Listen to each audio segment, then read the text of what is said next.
Hi, I'm the Rap Critic. And I'm Kallgren. So you are. So, you remember that time you randomly interrupted me on my show? Yeah. Well, your latest episode involves performance art and Marina Abramovic, which is, my particular area of expertise. Wait, you know about Jay-Z shooting a music video? It was shot at the Pace Gallery and sold as a performance art piece. Of course I know it. Well, I need you to explain a few things for me, because we all know who Jay-Z is on my show, but at the risk of making this sound like an A&E special, what exactly is the definition of performance art? Well, performance art is difficult to define, but generally it's something performed by the artists themselves in a space for an audience. It's not like in theater. The performer plays themselves and not a role. It's not pretending, but doing.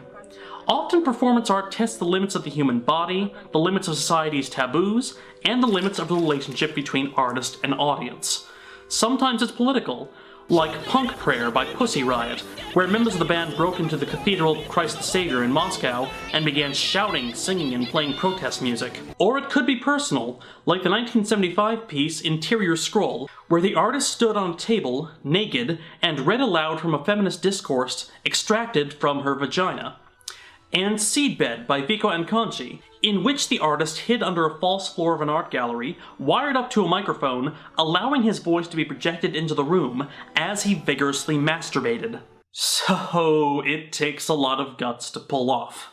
Wow. Well, in that case, I think that, honestly, Jay-Z's too normal for performance art. I mean, the stuff you're describing is pretty crazy and challenging. Jay-Z has too much of a reputation to do anything challenging. He's a businessman who's rich beyond his wildest dreams. The only reason I can see that he would do something like this is simply because he can. I mean, the guy's been on the Forbes list for at least the last 5 years now, so, you know, who's going to stop him? But before we get into the music, I have to ask, who is this Marina Abramovic? Yes, Marina Abramovic, the Serbian self-proclaimed grandmother of performance art.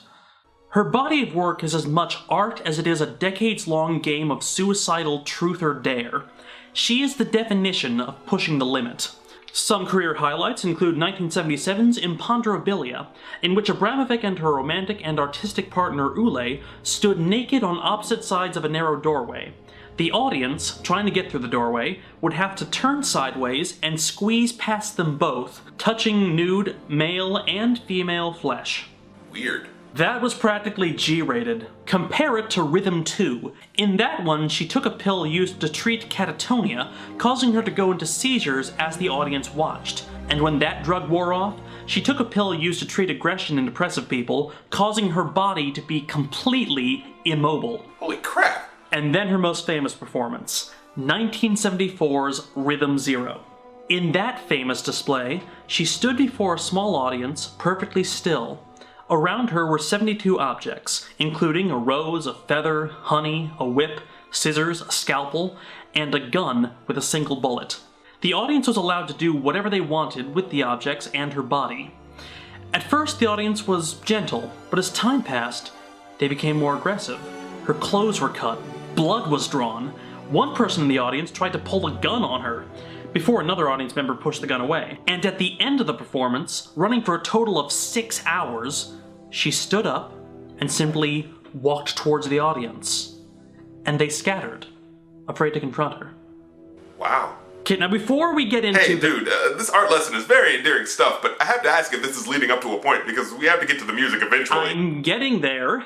In 2010, Abramovic did a piece at the Museum of Modern Art called The Artist is Present. There was a documentary made of it, check it out. The setup was quite simple. Abramovic would sit motionless in a chair for hours upon hours as museum visitors, one by one, sat across from her as she stared at them. The results were shocking. Many visitors began to cry in her presence, deeply affected by her intense personal energy and silent charisma. One young woman tried to strip naked in front of her, before being escorted out by security. Damn, she got a chick to strip for her without saying a word. Now that's some charisma for your ass. Think that's impressive? A lot of them tried to propose. She somehow managed to convince them that she had fallen in love on the spot. So, how does this relate to the Picasso Baby video? Well, apparently Jay-Z saw that documentary too. And he was so moved by Abramovic's stamina and charisma and habit of putting herself into incredible, unthinkable danger that he decided to honor her artwork by rapping over a long period of time to regular people. Well, if by regular people you mean art world insiders ranging from Abramovic herself to Diana Whitmire Picasso. Picasso. As in Picasso's actual baby. So this artistic performance wasn't available to the public, just a select few? Yeah, like some fans got in, but mostly it was artists and art dealers. That seems very un-hip-hop of him. Wouldn't someone who rose from the streets want to allow any common man the ability to see rap music recognized and treated with the same respect as artists of other mediums? Who cares? Photo op with Jim Jarmusch. Not only that, he cheated. He rapped for 6 hours, plus water breaks. Abramovic didn't even get up to go to the bathroom. Yeah, but why does it ultimately matter though? He just did this as a way to set up the music video. Because The Artist is Present is about the role of the artist in relation to the audience, an ego-driven exercise demonstrating the role charisma plays in the dynamic. The banality of seeing the artwork set against the strangeness of confronting the artist themselves. How many common visitors to MoMA could have sat next to Warhol or Van Gogh? Jay-Z seems to understand this relationship only superficially, so he recreates it by doing his own art, rapping, over a long period of time to a group of rich people he knows that he would look good next to. So you're saying this whole music video is a setup for someone who wants to let you know about his awareness of an art form without actually demonstrating that they understand the point of it? In short, yes. That does not bode well for this song. I just want a Picasso in my casa. So at the very start he proclaims, I just want a painting from a very famous artist in my house. What was that thing I said Jay-Z was again? Someone who wants you to know about his awareness of an art form without actually demonstrating they understand the point of it. Oh yeah, but I think there's a shorter way to say that. On my asshole. I was gonna say pretentious, but okay. I'm never satisfied, cannot my hustle.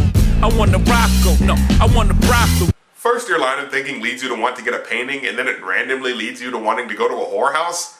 I don't think never satisfied is the same thing as supremely indecisive. Let's make love on the million in the dirty hotel with the fan on the ceiling.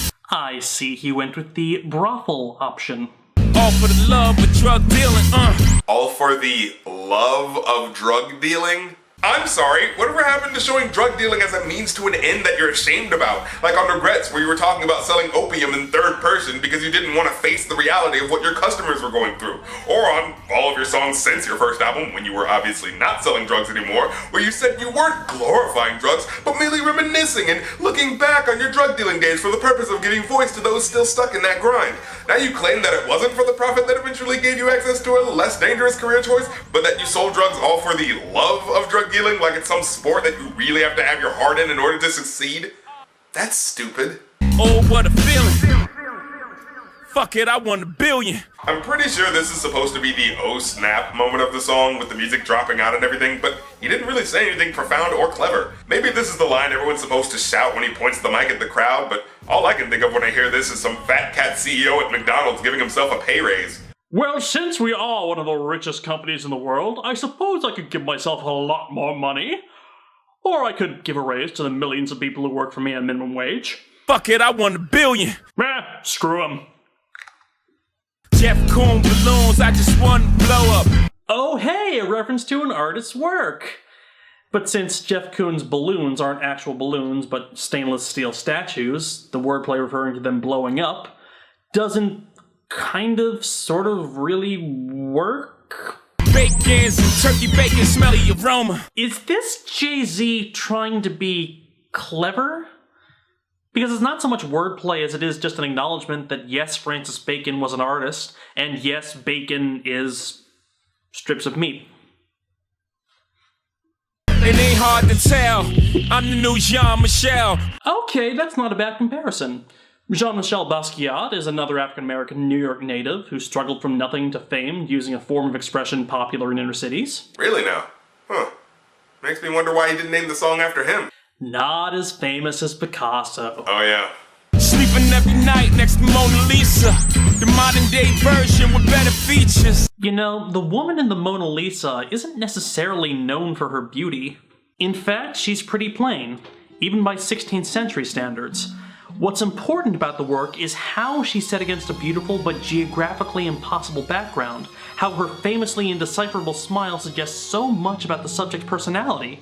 If you wanted to compare your woman to something, archetypically beautiful, then why not, My Lady's the Venus, every night sleeping with a Botticelli. Because he doesn't seem to study pieces as much as he blindly collects them like Pokemon cards? I mean, from what I can tell, he doesn't give a crap about the actual preservation of the art itself. Look at lines like this. Yellow Basquiat in my kitchen corner. Go ahead, lean on that shit, Blue, you own it, huh? Yes, Blue Ivy, Jay-Z's daughter. Lean on those paintings Daddy just paid a fortune for. Go ahead, nibble and drool on them as well. People now know that I have the millions of dollars that it takes me to get these intricate models of inner city angst and turmoil, so now they no longer serve a purpose. Oh, who's adding some more yellow to that Basquiat painting? Who's adding some more yellow to that Basquiat painting? It's funny because Andre Serrano is in the crowd. Someone's gonna get that. Someone has to get that. I never stuck my cock in the fox's box, but damn if I ain't open Pandora's box. What? I think he's referring to Foxy Brown? She was his protege from the late 90s, and maybe he's alluding to the fact that he never had sex with her, but I'll be damned if I can tell you what that has to do with this song, or why he felt that was appropriate to start the third verse with. They try to slander your man on CNN and Fox. My Mirandas don't stand a chance with cops. Talking about problems with the law and how the media doesn't understand your struggle, this just sounds like a lost verse from 99 Problems. Even my own fans like, oh man, stop. Well, that's because your old fans noticed that you pretty much said everything you needed to say after the first time you claimed you were going to retire. After your first album, Reasonable Doubt. Of course, then there was the second time you said you were going to retire. After your third album, Volume 2, Hard Knock Life. And then there was the third time you said you were going to retire with the Black Album. You know, now that I look at it, you were the one who kept telling yourself to stop. I'm still the man to watch. Hugh Blow. You know, seeing that this is like the third time that I've heard you mention Hugh Blow watches in a song, this is starting to just sound like product placement. Well, don't rappers mention product placement a lot nowadays? Yeah, but he's talking about a watch. People may not buy True Religion jeans, but at the very least, they buy jeans. Nobody buys watches anymore, so this name drop just sounds blatantly paid for. Soon as I step out of booth, the cameras pops. Niggas cool with it till the cannons pop. I think this is like the first clever play on words in this song. Mixing cameras flashing with cannon shooting, which is indeed the name of a camera company and a hyperbolic representation of a powerful gun. That's nice. Wasn't this rap about art? My hairpin, pale skin, rupture spleens, cracked ribs go through cribs and other things. Yes, more of these lyrics that are only detailing your gangster history and totally not glorifying it. No sympathy for the king, huh? Niggas even talk about your baby crazy. Seriously, are we still talking about art? Because it seems like you've given up on the art puns a little soon, don't you think? Like bacon and eating bacon, condos in the condos, and that's it? Yeah, Jay-Z, if you're gonna do this, go all out like your verse in back in the days when you made a whole bunch of hit or miss references to hip-hop artists. Screw it, let's do it for them. Yeah, sleeping with my own little Venus, but the modern version with better features. Yeah, that's my Botticelli. You must be making the sandwich cause I know you're getting jelly.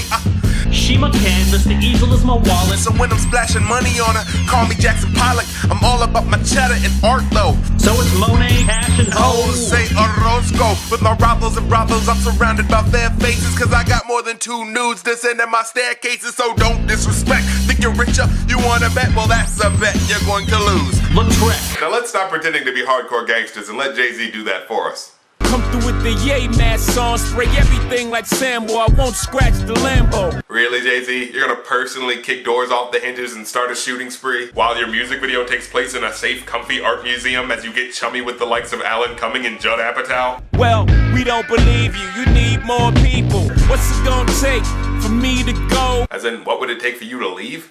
Well, that would require you retiring and then not coming back. For you to see, I'm the modern day Pablo Picasso, baby.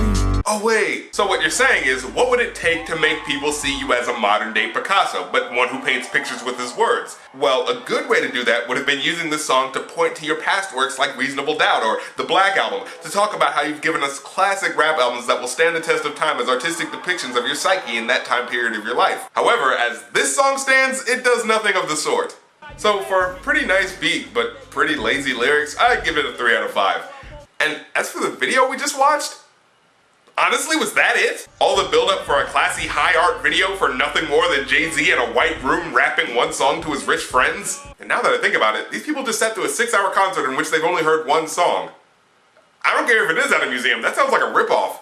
You know, it bothers me that this performance was done specifically for the music video. Sure, there's nothing against performance art being documented. The photographs of early Abramovic performances are invaluable. However, it's fully understood that the photographs and the video are not the performance. The artist as present may have commented on that. Sure, there was a documentary and it captured many different reactions to the performance, but it's tangential to the act itself. Jay-Z is making and selling a product. His work is also ego-driven, but in the more self-serving sense. Abramovic has had critics accuse her of much the same, selling her work on the Abramovic brand. Hell, just look at what she's been doing with Lady Gaga lately. But here, Jay-Z's ego and ambitions are hardly dissimilar from his earlier ego and ambitions. That is to say, money, cash, hoes. Only here his hoes are Picasso, Koons, Rothko, and Basquiat. He's not rapping about their art, or what they aim to do with their art. He's rapping about owning their art, and being seen owning their art. This rap is the dictionary definition of pretentious. So we just spent this whole video relaying the message that Jay-Z is an unabashed, pretentious asshole? Yep. Yeah, I'm cool with that.